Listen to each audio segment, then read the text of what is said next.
Mbak, kalau sudah berbicara sampah ini tidak bisa ditimpakan kewajibannya hanya kepada pemerintah. Ternyata sumber sampah nasional itu bukan dari industri, bukan dari kawasan, bukan dari pasar, tapi justru dari rumah tangga. Karena tempat pembuangan sementara ataupun akhir itu juga sampai kapanpun tidak akan pernah menyelesaikan masalah. Di sampah itu Mbak, ada sesuatu yang mulia. Kalau sudah kita berbicara sampah itu kita merawat bumi. Ini ada sesuatu yang luar biasa harganya kembali ke kita.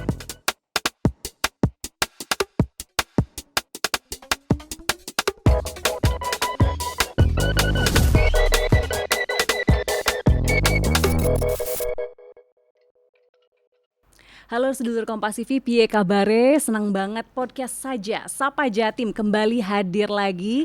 Dan seperti biasa kita akan menghadirkan tokoh-tokoh inspiratif di Jawa Timur, tentunya dengan informasi-informasi terkini di Jawa Timur juga.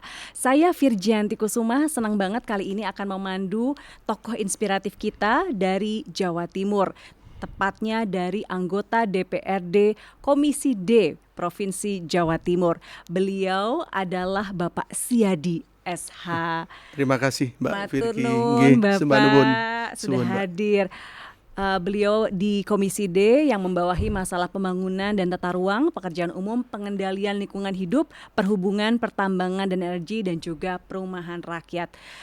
Pak, saya ini ingin menggali soal Pak Siadi sebelum kita ngobrolin yang ruwet-ruwet soal permasalahan sampah di Jawa Timur. Sebelumnya saya ingin tanya-tanya nih Pak, terkait Bapak, di mana Bapak lahir di Mojokerto pada tahun 67, kemudian mengenyam pendidikan sarjana hukum di Universitas Wisnuwardana Malang. Ini Bapak sebenarnya orang Mojokerto atau orang Malang Pak sebenarnya? Mbak Virgi, memang saya itu lahir di Mojokerto Ngoro. 87 setelah saya menyelesaikan SMA, saya ke Malang, tepatnya di Lawang. Waktu itu saya bekerja di PT Otsuka Indonesia. Di samping bekerja, saya nambah pengetahuan Mbak, kuliah di Wisnuwardana sore harinya. Jadi kalau hari ini Mbak Virgi, ya lebih banyak waktu saya itu habis sebagai orang Malang. Karena di Mojokerto kan waktu itu saya pindah itu 87 Mbak. Sampai hari ini saya di Malang, jadi ya seperti orang Malang Mbak sudah. Dan kebetulan ketemu jodohnya juga orang Malang ya Pak ya? Iya, ketemu jodoh orang Malang Mbak Virgi. Di Lawang itu ya Pak ya? Ya, saya Mbak domisilinya di Kelurahan Lawang, Perum Bukit Lawang Indah, nomor 6. Istri saya Mbak, ya di kelurahan situ. Satu kelurahan, ya anak kos itu kan biasanya mesti dekat dengan tetangga Mbak. Ya pada saat itu tetangga punya anak cewek, ya kebetulan ya dipertemukan di situ Mbak Virgi. Gitu ya. Jadi cinta bersemi di kos-kosan gitu ya. Di kos-kosan Mbak. Dan sekitar-sekitarnya. Mbak. Itu istri juga apakah berasal dari latar belakang yang sama Pak? Kan Bapak aktivis, kemudian juga bekerja di perusahaan begitu. Mbak, kalau istri itu ya murni ibu rumah tangga. Jadi mulai ketemu saya awal itu sampai hari ini ya ibu rumah tangga Mbak. Tidak begitu Mbak senang di kegiatan-kegiatan di luar. Hari ini kan istri ini buka warung kopi pinggir sawah Mbak Virgi. Jadi ya di Kelurahan Kalirejo itu Mbak. Nah saya punya ya kebetulan permintaan Mbak, istri itu senengannya masak Jawa.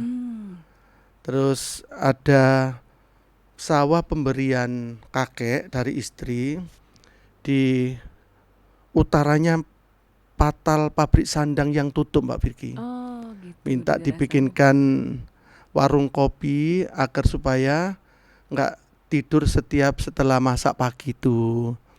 Ya sudah 1,5 tahun Mbak. Virgi, warung kopi saya ini beroperasi. Oh, jadi Ibu luar biasa ya, pengen cari aktivitas lain gitu ya, selain Nggih. sebagai ibu rumah tangga. Nggih, Mbak, Oh, nggih. ini bisa jadi tempat jujukan baru juga ya di daerah Lawang situ ya Pak ya, Saya tepatnya? nanti kalau Mbak Virgi dan kru Kompas TV ke Malang, saya secara pribadi saya berharap mampir ke Joglo View Lawang. Oh, Joglo View Lawang Joglo ya. View Lawang, nggih. Oh, Saya mohon mampir. oh gitu. Tapi warung kopi loh nggih, Mbak, Nggih. di tengah sawah. Di tengah sawah.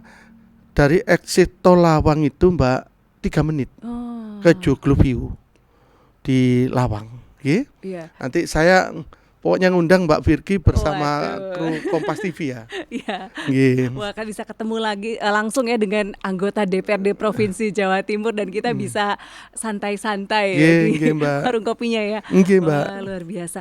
Ini yang uniknya Bapak ini juga punya hobi beternak dan juga bertani. Itu berarti di daerah situ juga ya Pak ya? Mbak Virgi, warung kopi itu saya dan istri sepakat menyiapkan makanan sehat. Mbak, kebetulan airnya itu air sumber, Mbak. Akhirnya saya nanam padi itu, Mbak, dengan cara organik. 100% organik, Mbak Virgi. Sayuran yang dimasak di dapur itu 100% organik, Mbak. Saya kepingin, Mbak, untuk bahan baku ayam itu tidak ambil dari pasar, tapi saya budidaya, Mbak Virgi. Jadi ada ayam kampung itu, Mbak, kurang lebih 100 dengan betinanya, pejantannya 10. 10 betina, 1 jantan, Mbak. Yang saya budidayakan itu. Setelah menetas, baru, Mbak, nanti saya pembesaran. Setelah besar usia 2,5 bulan, mendekati 3, itu sudah menjadi konsumsi di Joglo. Jadi semuanya betul-betul Organik, ya? Mbak. Jadi mulai pakan saya itu, Mbak, fermentasi dari limbah rumah tangga dapur. Di situ, Mbak, nggak ada yang buang. Mulai air leri, karena memang itu untuk salah satu fermentasi pakan ayam. Nanti dari kotoran ayam itu, di situ saya budidaya kangkung, budidaya selah, budidaya tomat, budidaya cabai, budidaya terong ungu, budidaya kubis ungu. Semua limbahnya itu, limbah ayam itu ke sana. Makanya, Mbak, saya pernah ketemu seseorang, pernah orang itu cerita. Jadi beliau nyampaikan, kalau kamu ingin sehat, berarti yang kamu makan harus sehat. Ibaratnya makananmu itu ya obatmu, gitu loh, Mbak. Oh, jadi memang harus dari sumbernya itu harus bagus dulu ya. Betul, Mbak. Kalau kita mengembangkan organik, airnya masih pakai air sungai, dan di sungai itu masih dari sawah-sawah yang masih pakai pestisida kimia, pasti tercemar, Mbak. Ya kebetulan, Mbak, saya ini ngebor artesis, ya akhirnya itu melimpah airnya. Makanya, Mbak, insya Allah nanti kalau Mbak Virgi ke Malang, di Joglo itu kami akan siapkan makanan sehat. Jadi hampir, Mbak, minuman itu banyak juga rempah-rempah, semua saya budidaya. Oh, luar biasa ya. Profesi anggota DPRD Provinsi Jawa Timur, tapi hobinya justru yang unik ya, bertani, beternak, dan juga buka warung kopi ya Pak ya. Warung kopi, Mbak, pinggir sawah, Mbak. Oh, terus itu bisa tiba-tiba, ini kan kuliahnya sarjana hukum, tapi ngerti banget Pak masalah soal organik, pertanian organik, peternakan organik. Saya yang lulusan peternakan ini enggak pernah nyemplung, Pak, ke bidang itu. Mbak Virgi, saya di Mojokerto itu dibesarkan dari keluarga petani, Mbak. Bapak saya itu petani murni, Mbak. Jadi saya SD kelas 5, kelas 6 sampai SMP, sampai SMA itu Mbak, pekerjaan saya yang bantu orang tua. Oh, jadi justru terjun langsung tuh dari kecil ya Pak ya? Nggih. Mbak, bertani di desa waktu itu sebelum tahun 80-an. Pada saat kita ke sawah, yang kita bawa kan kotoran hewan, Mbak. Kotoran kambing, kotoran ayam kita bawa ke sawah. Setelah panen, terus disingkal, kotoran itu disebar. Kan Sebagai seperti itu pupuk, pakai ya. pupuk. Sehingga waktu itu Mbak, sebelum tahun 80-an, petani kita ini kan murni masih organik. Sehingga kadang-kala saya merenungkan Mbak, waktu itu yang namanya penyakit Mbak, asam urat, kolesterol itu kan jarang ya Mbak, sehingga dampak orang sampai gagal ginjal, stroke itu kan minim. Setelah pertanian dari organik, kalau nggak salah tahun 80 itu ada impres, Yang intensifikasi ya pertanian nggih, itu. ya yang akhirnya diwajibkan menggunakan pupuk kimia, ibaratnya Mbak 80 sampai 2010-an. Saya pernah membaca data penelitian yang namanya anak usia dini gagal ginjal itu banyak. Terus ya itu kan ibaratnya masyarakat kalau sudah berbicara gagal ginjal itu sepertinya kan nggak ada harapan ya Mbak, karena memang dianggap gagal ginjal itu sebagai ibu dari semua penyakit. Berangkat dari situ Mbak Virgi, saya ini begitu istri minta dibikinkan warung kopi, saya sampaikan, coba ayo nggawe warung sing sehat. Kita berharap orang yang ke warung itu Mbak minimal untuk obat ngono lho Mbak. Jadi makanan sebagai obat gitu. Mbak, karena memang penyebab dari seluruh penyakit itu kan dari pola makan kita ya Mbak. Betul. Coba Mbak Virgi kalau mengikuti perkembangan penggunaan pestisida di daerah yang dingin, itu semua sayur buah kalau ndak dikocor pakai pestisida cair, Mbak, gak bagus. Terus Mbak Virgi mencoba membandingkan antara pertanian yang pakai kimia dengan organik.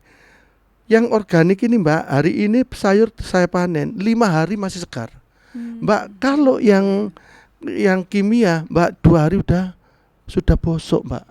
Nah, maka dari itu saya juga berharap Mbak, moga-moga masyarakat Kabupaten Malang, Malang Raya dan Jawa Timur pada umumnya, ayo kita beralih dari pertanian yang hari ini mengagungkan kimia, pestisida kimia, kembali ke pertanian tempo dulu sebelum tahun 1980.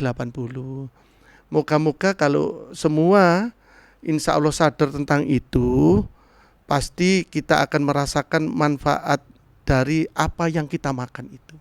Sekarang kan orang semakin sadar ya untuk hidup sehat. Organik yang berbau-bau organik itu kan wah udah mulai diminati masyarakat. Cuman satu Pak kendalanya, mahal itu loh Pak. Mbak Virgi, memang pertanian organik itu Mbak membutuhkan kelengkapan yang berbeda dengan pertanian kimia. Salah satu contoh Mbak, kalau kita hari ini memproses fermentasi kotoran kambing, itu Mbak, sarana yang dibutuhkan ini tidak hanya kotoran kambing difermentasi begitu saja, tapi di sana perlu ada pengurainya berbentuk E4 itu, terus pengurai ini perlu ada makanan yang harus ditambah, mungkin telur yang inventil itu, supaya bakterinya lebih cepat kerjanya. Dan memang prosesnya panjang.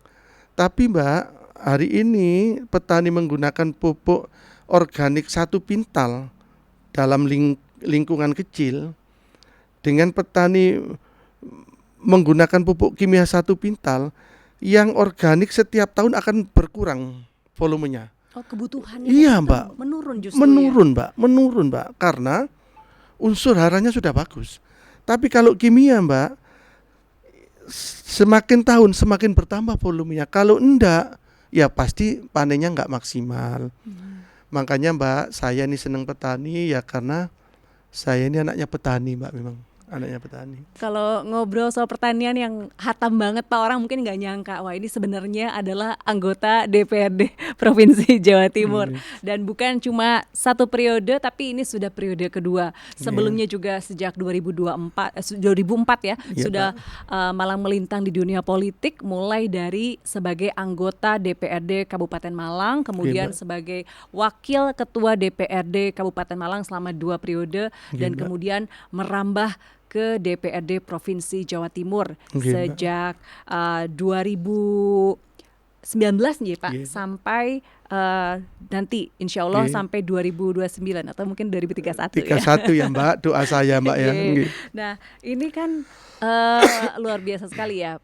Bukan anak seorang politikus, keluarganya nggak ada yang terjun di politik, malah lebih paham bertani begitu, tapi kemudian terjun secara total sejak 2004, malah sebelumnya 2009 ya Pak ya, sejak lagi rame-ramenya politik, kemudian bergabung di Partai Golkar. Mbak.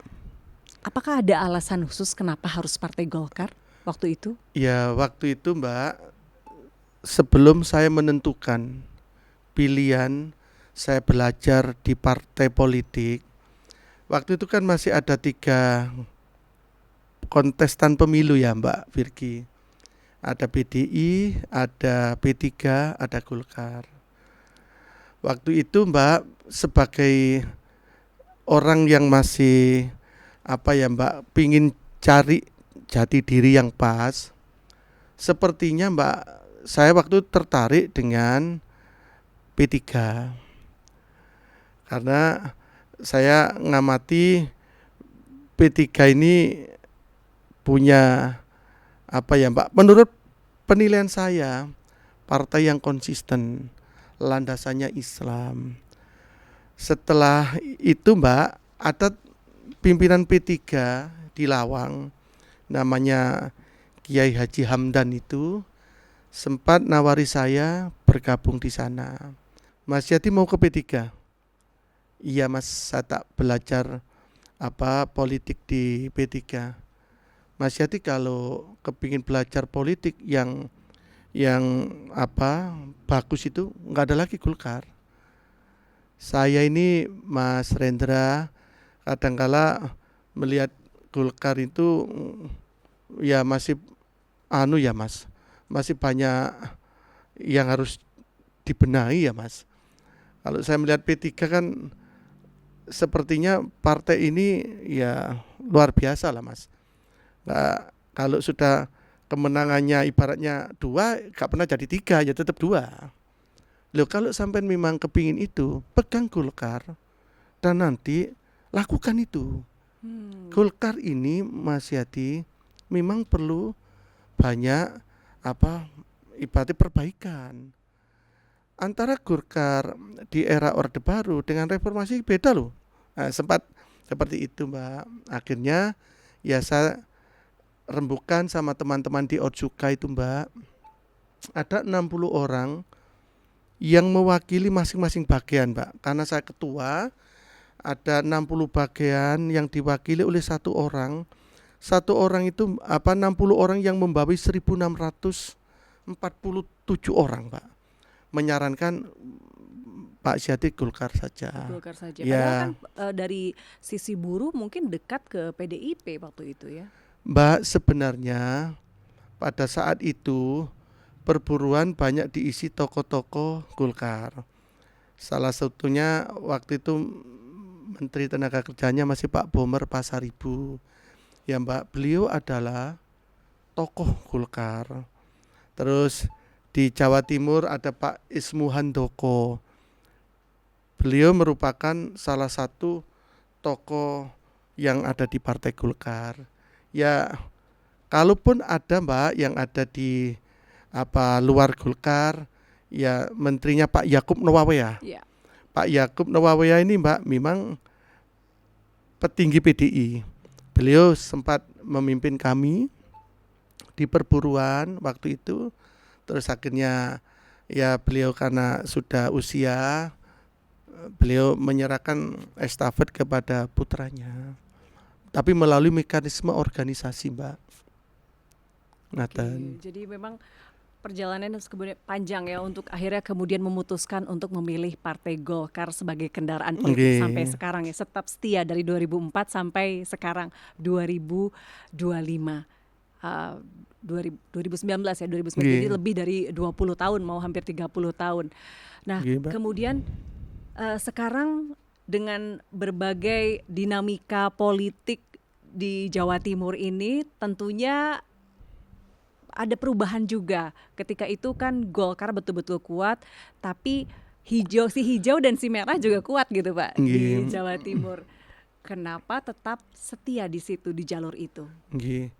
Mbak, saya meyakini bahwa sampai hari ini mekanisme organisasi yang ada di Golkar itu masih dijalankan sesuai dengan yang disepakati di ADART. Jadi pilihan-pilihan mulai di tingkat pusat, mulai tingkat provinsi, kabupaten, kota, itu ibaratnya penunjukan itu enggak terjadi di kita.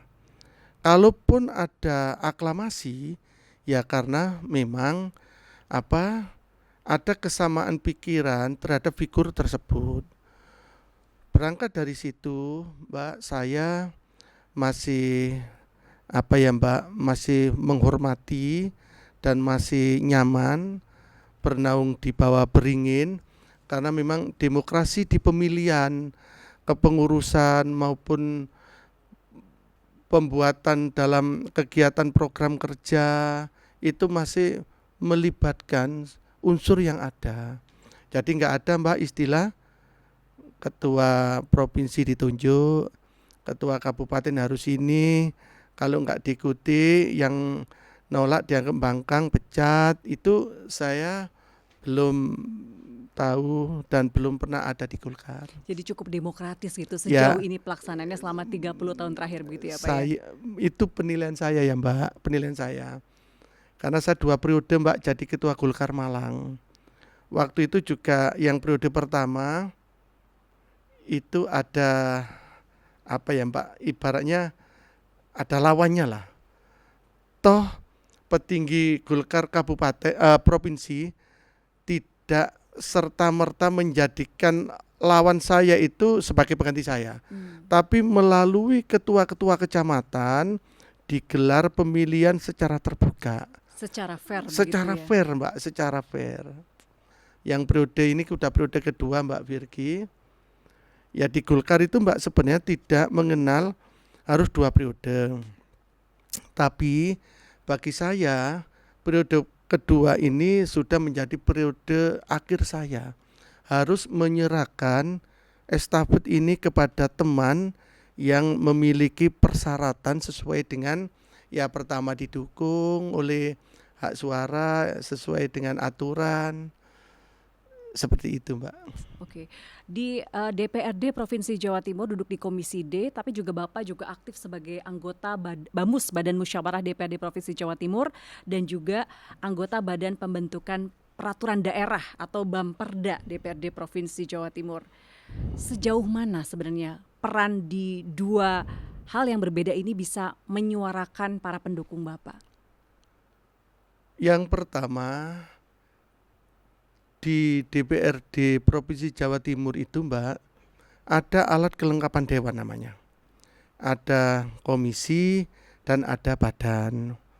Kalau komisi-komisi ya sebagaimana tadi disampaikan oleh Mbak Virgi, tugasnya, mitranya seperti itu. Kalau di badan, kebetulan Mbak, di samping badan anggaran yang merancang kegiatan belanja 1 tahun di provinsi itu ada badan musyawarah. Banmus ini Mbak Virgi memiliki peran untuk menjadwalkan setiap kegiatan anggota dewan setiap bulan. Jadi penjadwalan kegiatan setiap bulan ini Mbak melalui Bamus. Jadi kalau kegiatan itu tidak masuk di penjadwalan Bamus, biasanya dimulai tanggal akhir bulan kemarin, itu otomatis nggak ada kegiatan. Maka dari itu setiap yang dilaksanakan di DPRD itu pasti penjadwalannya melalui Bamus. Yang kedua, ya kebetulan saya ditaruh di Bappeperda Mbak, Badan Pembentuk Peraturan Daerah. Di Bappeperda ini Mbak, kalau kita berbicara perda, itu ada perda inisiatif dari DPRD dan ada perda pelemparan dari eksekutif. Nah, pada saat di komisi-komisi dewan itu menganggap bahwa ada evaluasi perda ataupun pembuatan perda baru, biasanya perda inisiatif itu dari komisi-komisi dewan. Satu misal contoh Mbak, yang hari ini nanti akan kita bicarakan perda terkait dengan pengelolaan sampah regional. Itu perda yang bisa saja dari inisiatif DPRD, bisa saja berangkat dari perda pelemparan eksekutif. Nah, tugasnya Bappeperda itu yang pertama itu Mbak. Yang kedua, melakukan evaluasi Mbak Virgi terhadap perda-perda yang memang sudah tidak layak untuk dijalankan sebagai perda. Itu tugasnya yang ada di Bappeperda. Dan yang ketiga, menyelaraskan Mbak, sebelum perda ini godok, itu ada yang istilah penyelarasan. Perda ini layak untuk dibahas menjadi peraturan daerah. Itu di Bappeperda. Jadi memang ini ya, perannya sangat-sangat krusial untuk menentukan kebijakan dan arah wilayah juga. Kemudian ini Pak, tadi Bapak sudah sounding juga soal permasalahan yang agak bikin ruwet di Jawa Timur saat ini ya, yaitu masalah sampah.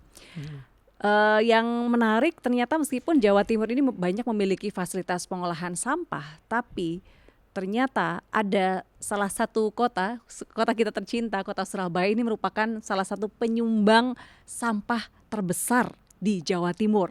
Dan ternyata penyumbang sampah, kalau boleh saya bacakan ya, ini secara nasional dulu ya. Ternyata sumber sampah nasional itu bukan dari industri, bukan dari kawasan, bukan dari pasar, tapi justru dari rumah tangga. Secara nasional ada 53,73% sampah itu berasal dari sampah rumah tangga. Dan di Jawa Timur ternyata yang paling tinggi adalah kota Surabaya, yaitu sebesar 600 ribu ton per tahun atau sekitar 1,8 ton per hari. Ini paling besar di kota Surabaya, dan terbesar adalah rumah tangga. Ini lagi jadi pembahasan ramai ya Pak di DPRD Provinsi Jawa Timur. Apa sebenarnya yang terjadi di sana Pak? Mbak Virgi, kalau kita berbicara sampah, sebenarnya payung hukumnya itu sudah jelas. Perda 9 2022 terkait pengelolaan sampah regional. Di situ ada pembagian yang jelas terkait dengan tanggung jawab. Di situ ada pembagian yang jelas terkait dengan pemrosesan, bahkan pengurangan sampah. Bahkan di perda itu juga ada yang namanya kompensasi dan sanksi. Saya pikir perda Jawa Timur ini Mbak sudah lengkap. Agar supaya perda ini bisa maksimal, ya ini dibutuhkan komitmen bersama pemerintah, dunia usaha, sama masyarakat. Karena Mbak, kalau sudah berbicara sampah ini tidak bisa ditimpakan kewajibannya hanya kepada pemerintah. Karena apa yang panjenengan sampaikan tadi berdasarkan rilis itu tadi, bahwa penyumbang sampah terbesar di Indonesia, Mbak, itu tidak salah kalau berangkat dari rumah tangga. Kenapa kalau kita tahu bahwa penyumbang sampah terbesar itu dari rumah tangga, kenapa itu kita tidak pernah melakukan fokus penanganan di situ? Karena kalau sumber utamanya itu mampu kita atasi, insya Allah hulunya tidak akan menjadi problem selama ini. Saya tuh tertarik, Mbak, dengan pengolahan sampah yang ada di daerah istimewa Jogja. Di daerah istimewa Jogja itu, istilahnya Mbak di sana itu apa? Desa itu sebutannya kalurahan.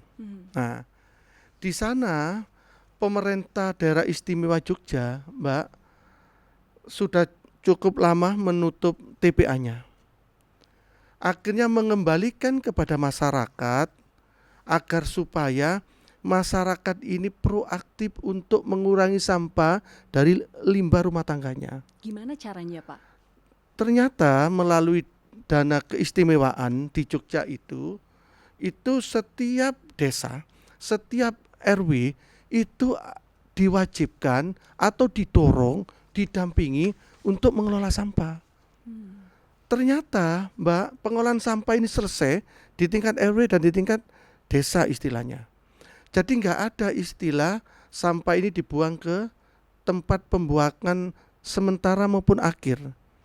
Karena tempat pembuangan sementara ataupun akhir itu juga sampai kapanpun tidak akan pernah menyelesaikan masalah. Jadi Mbak Virgi mungkin perjalanan ke sini melihat kanan kiri kita ada tumpuan sampah di pinggir-pinggir jalan. Saya ke sini tadi juga melihat kok, Mbak Virgi. Lah, kenapa itu bisa terjadi? Ya barangkali tiga pihak ini, pemerintah, pengusaha, masyarakat, harusnya sudah sadar bahwa masalah pengolahan sampah ini ada yang keliru dalam penanganannya. Di Jogja, Mbak, selesai. Jadi sampah yang sifatnya itu rumah tangga, itu Mbak di sana dibuat jadi pupuk organik. Itu tingkat rumah tangga, Pak? Tingkat rumah tangga yang dikelola, dikoordinir oleh desa maupun RW. Jadi Mbak, pupuk organik.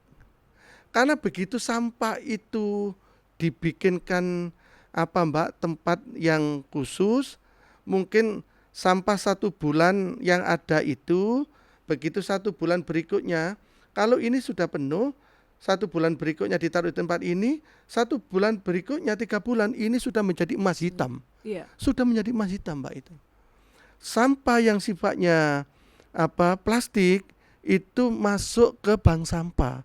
Di bank sampah itu pengelolanya, Mbak Virgi, itu juga masih RW dan desa. Akhirnya dijual ke bank sampah, mendapatkan Mbak, ya keuntungan ekonomis yang ada. Sampah ini, Mbak, kalau kita lihat, kalau kita pegang memang menjijikkan. Tapi di balik itu ini ada sesuatu yang luar biasa harganya kembali ke kita. Nggak ada, Mbak, yang namanya sampah itu buruk. Nggak ada. Makanya sampai ada orang yang mengatakan kalau kita memiliki emas hitam yang banyak, insya Allah kita akan memberdayakan lingkungan ini dengan cara tanam sayur organik. Ini yang saya cerita di Jogja, Mbak. Pemerintah memang hadir, Mbak, membantu secara finansial. Jadi bukan hanya penyuluhan tetapi juga secara finansial mereka juga turun, kan? Iya, Mbak, kalau hanya disuluh terus pasti nggak akan ada tindak lanjut. Terus, Mbak, kalau kita mau jujur, ada lagi, Mbak Virgi, ini saya pernah menyaksikan betul memang. Pengolahan sampah itu, Mbak, selesai di tingkat RW. seperti apa caranya masing-masing rumah itu bikin biopuri, Mbak. Di bikin halaman biopuri rumah masing-masing halaman begitu. rumah, samping rumah maupun belakang rumah, bikin biopuri. Biopuri itu kalau nggak salah Mbak Virgi, kedalamannya itu 1 meter, diameternya itu 40 cm. Setiap rumah bikin 2 biopuri, Mbak, yang kedalaman 1 meter, terus diameternya 40 cm bikin 2. Mbak, hampir sama dengan yang dilakukan di Jogja. Setiap rumah tangga itu nanti, Mbak, memilih sampahnya yang memang limbah rumah tangga murni itu dimasukkan di biopuri ini. Itu sampai penuh, Mbak. Setelah penuh ditutup. Nggih, Mbak. Ditutup, ganti yang biopuri satunya. Nah, biopuri satunya ini, Mbak, begitu penuh ini ditutup. Yang biopuri pertama ini diambil komposnya untuk nanam sayur di lingkungan RW. Sampah B3-nya seperti Mbak, pembersih toilet itu lah B3 Mbak Virgi. Terus baterai bekas itu memang harus disendirikan. Pak, tapi rata-rata memang ditanam.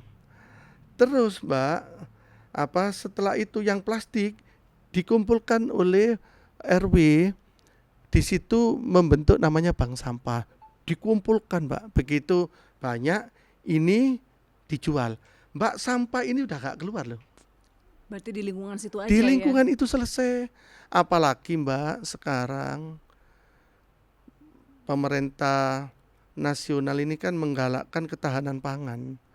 Kalau kita berbicara ketahanan pangan, kita gak memiliki pupuk yang ajek dan permanen, otomatis ketahanan pangan ini sulit untuk kita wujudkan. Makanya, Mbak, kalau kita berbicara ketahanan pangan, salah satu hal yang harus dilakukan seperti rumah tangga ya bikin pupuk kompos sendiri, nanti yang ordiner itu RW, di situ nanti dibuat tanam sayur. Mbak, sekarang kadangkala banyak orang jual pupuk organik, tapi kita nggak percaya sebelum tahu prosesnya. Jadi ini selesai, Mbak. Ini saya kalau berbicara dan Mbak mengamati di Kabupaten Malang. Kabupaten Malang itu, Mbak Virgi, kan memang ya tempatnya pendidikan, tempatnya wisata. Terus di situ juga ada beberapa TPA, Mbak, yang besar. Kalau di Kabupaten Talangagung, di kota ini namanya Supit Urang, terus di Batu namanya Telekung. Pembuangan sampah ke TPA, Mbak, gak menyelesaikan masalah. Ini Mbak, contoh saja yang saya tahu. Memilih sampah yang ada di tempat pembuangan akhir sampah, itu yang sampah rumah tangga kan ditanam, Mbak, di situ. Terus yang sampah plastik-plastik itu yang bisa laku disendirikan. Sampah B3 ditanam juga. Ada yang memakai insenerator pembakaran itu.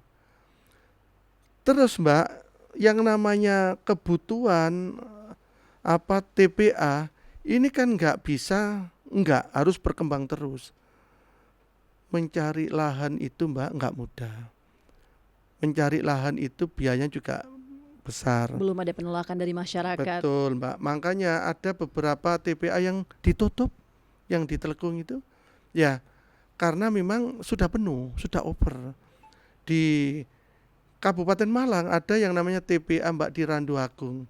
Itu juga problemnya cukup kompleks, ada keberatan masyarakat, terus ada saat pengangkutan itu menciptakan limbah bau, Mbak, ke lingkungan, sehingga persoalan itu nggak bisa berlanjut, ditutup. Terjadi penumpukan sampah, dibuat di buang Mbak, TPA yang ada di Poncokusumo. Di sana ternyata dari 5 hektar lahannya itu hampir habis. Maka dari itu Mbak, kalau berbicara sampah, sebenarnya di sampah itu Mbak ada sesuatu yang mulia. Karena apa? Kalau sudah kita berbicara sampah itu kita merawat bumi. Kita menjaga bumi, harapannya lingkungannya bisa menjadi seger, menjadi ayem. Kalau sudah seperti itu, orang yang ada di sekitar itu juga bernafas dengan udara yang sehat. Berarti sekarang kondisinya hanya dilimpahkan ke sana kemari gitu ya Pak ya? Betul Mbak, jadi TPS itu tidak menyelesaikan. Begitu TPS penuh, kadang-kala pengambilannya yang seharusnya 3 hari harus diambil Mbak Virgi, sampai 5 hari 1 minggu. Di situ akan Mbak, terjadi bau busuk yang mengganggu lingkungan. Berarti mungkin masyarakat bisa perlu dijelaskan juga bahwa kalau misalnya pengambilannya telat bukan karena salah tukang sampahnya malas, tapi memang kondisi tempat penampungannya itu yang mungkin sudah penuh ya, telat untuk dibawa ke TPA karena TPA-nya juga penuh juga ya. Ya, beragam yang melatar belakangi Mbak Virgi. Ya karena memang keterlambatan dari dinas, ya mungkin disebabkan karena alat transportasinya yang kurang maksimal, bisa juga karena TPA-nya ini sudah hampir penuh ya. Sehingga kadangkala Mbak yang terjadi adalah lingkungan pada rame-rame. Maka dari itu Mbak Virgi, saya berharap sampah ini tidak bisa dianggap sebagai sesuatu yang sederhana. Ada aturan, semuanya pasti selesai. Karena di sini butuh keseriusan. Kalau nggak ada keseriusan, kalau nggak ada Mbak, niat yang benar-benar, sampai kapanpun lingkungan kita ini akan tercemar dari bau sampah. Oke, kemudian kalau kita lihat ini kan sebenarnya di berbagai kota di Jawa Timur kan sudah mulai punya alat-alat pengolahan sampah. Seperti misalnya di Surabaya itu paling banyak punya insinerator. Kemudian kemarin saya sempat datang juga ke salah satu pusat pengolahan sampah di Gresik yang lumayan agak canggih ya, karena sudah ada insinerator dan bahkan sudah siap industri untuk menampung begitu, untuk dijadikan briket industri. Nah, apakah itu bukan jadi solusi Pak untuk masalah sampah?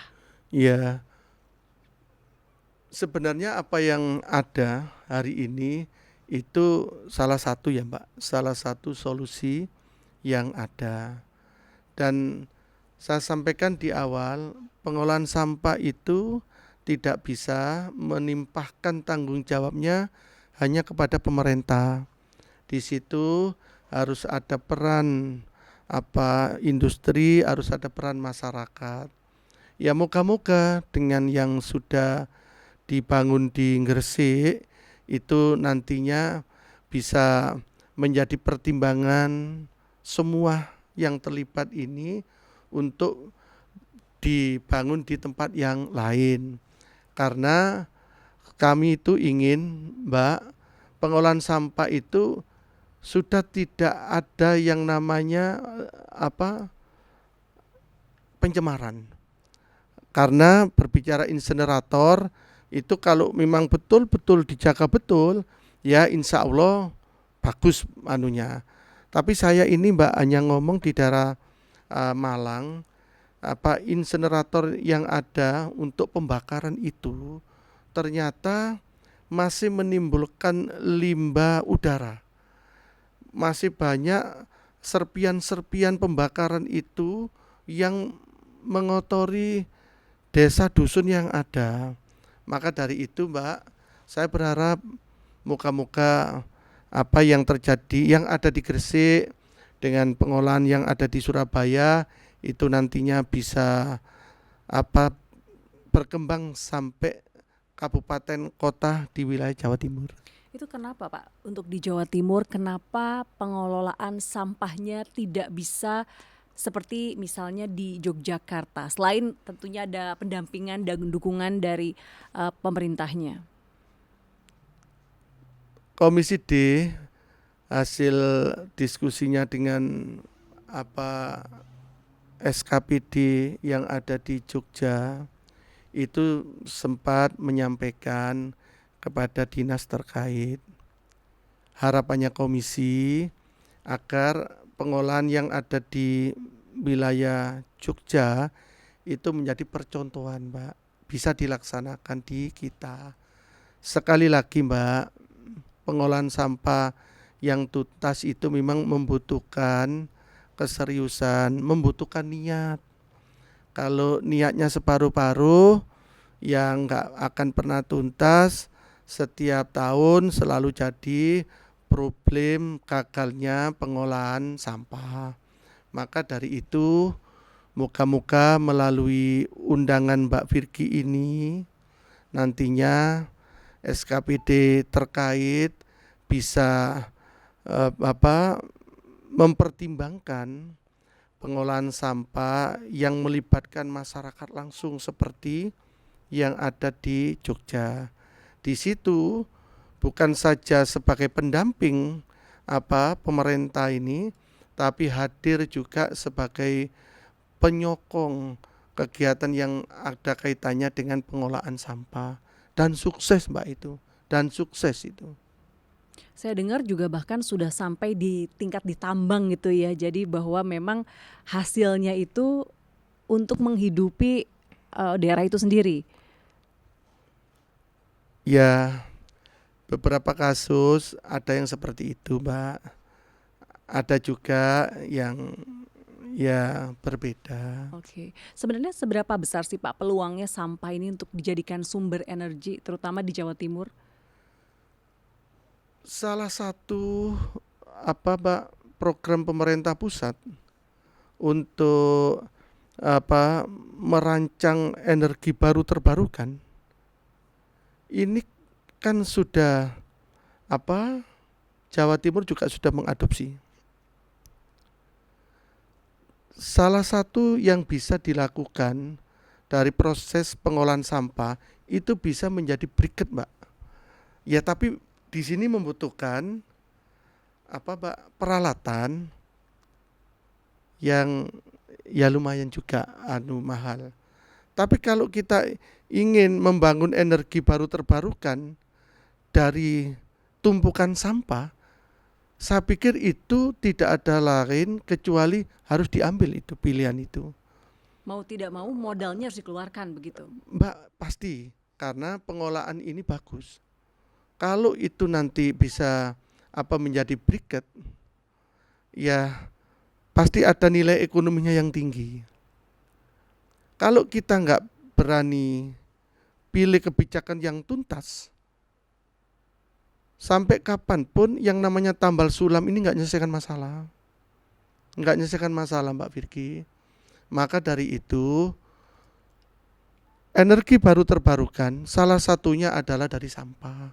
Dan ini sudah diuji cobakan di tempat pembuangan akhir sampah yang ada di Desa Paras, Kecamatan Poncokusumo, Mbak. Ada, Mbak Virgi. Sudah diuji cobakan dan memang sukses. Tapi ya itu tadi, butuh peralatan dalam bentuk mesin yang membutuhkan ya investasi untuk jangka panjang di sana. Oke, kalau misalnya Bapak diberikan kesempatan dalam acara ini untuk menyampaikan kepada para stakeholder di Jawa Timur terkait masalah sampah ini, apa yang ingin Bapak sampaikan? Mbak Virgi, Komisi D itu kan membidangi salah satunya adalah Dinas Lingkungan Hidup. Di dalamnya sampah juga menjadi agenda untuk selesaikan. Ya, saya berharap kepada satuan kerja perangkat daerah yang membidangi masalah itu bisa melakukan awal kajian lah, Mbak. Yang kedua, menetapkan pilihan kebijakan yang memang ini harus dipilih kebijakan ini. Kalau kita masih mempertimbangkan ketidakmampuan anggaran, sampai kapan alasan itu selalu keluar setiap tahun? Dan saya yakin SKPD yang membidangi terkait dengan lingkungan pasti peduli itu, Mbak. Karena hari ini berbicara lingkungan itu bukan saja menjadi isu regional, lokal, nasional, tapi sudah menjadi isu internasional. Nah, maka dari itu ya saya berharap SKPD Mitra Komisi D yang membidangi terkait dengan lingkungan ya tidak ada lagi pilihannya untuk mengambil kebijakan yang strategis untuk jangka panjang ini dengan mengalokasikan kebutuhan pengolahan sampah yang paripurna, Mbak.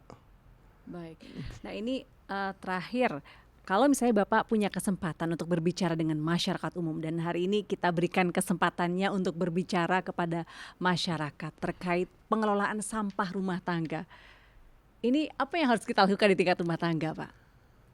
Saya berharap, Mbak, karena pengelolaan sampah itu tidak bisa lepas dari pemerintah daerah. Saya berharap pemerintah daerah bisa memberikan dukungan yang sifatnya itu penyelesaian sampah di tingkat rumah tangga, yaitu wajibkan saja dan dukung juga peralatannya untuk membuat biopori satu rumah 2 biopori.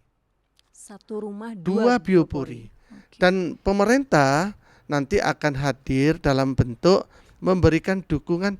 Alat biopori membuat biopori itu murah kok, Mbak, murah. Nah, pemerintah hadir memberikan itu dan Dinas Lingkungan Hidup Kabupaten, Kota itu mendampingi. Kalau ini dilakukan secara serius dan konsisten, sampah itu, Mbak, tidak akan pernah ke TPS. Selesai di rumah tangga.